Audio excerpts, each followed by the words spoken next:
Welcome back to Blacks in Motion. And like I said before the break, we're going to talk a little NFL suspensions and suspended players. Now, headlines just came out that Greg Hardy, newly signed defensive end to the Dallas Cowboys, is going to be suspended for 10 games in the next season.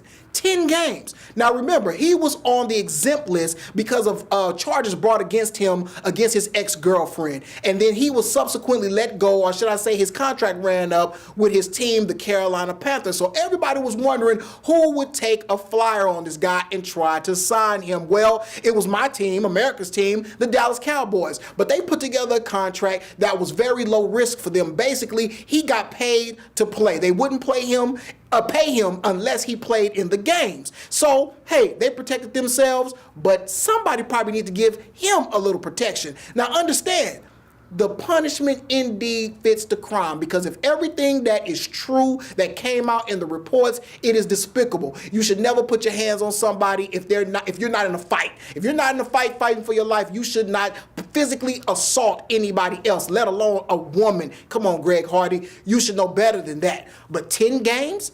Now, people should say, well, Cliff, you just said that the punishment fit the crime. What's the problem? Well, the problem is that the NFL seems to be making up these policies on the fly. At the time of his charges, there was no policy in place to actively really put down and suspend guys for this length of time. You have to remember, when Ray Rice had his incident, the initial suspension was 2 games.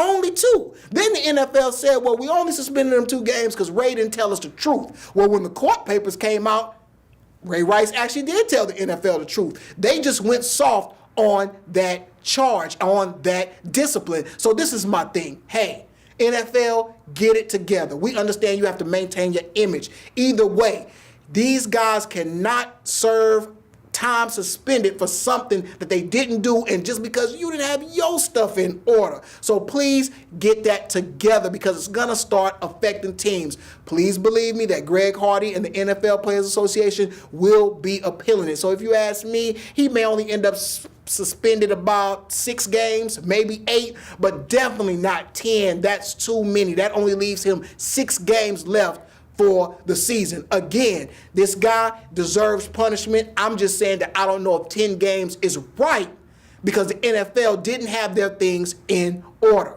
But hey, maybe you think that he should be suspended the entire season. Maybe you think that he should be banned from the NFL. Maybe you think that all of my picks for the draft are totally wrong. Either way, I want to hear from you. Go ahead, contact me, cliff@blackvideonews.com. And as always, like this video and stay logged on and love us right here at Blacks in Motion.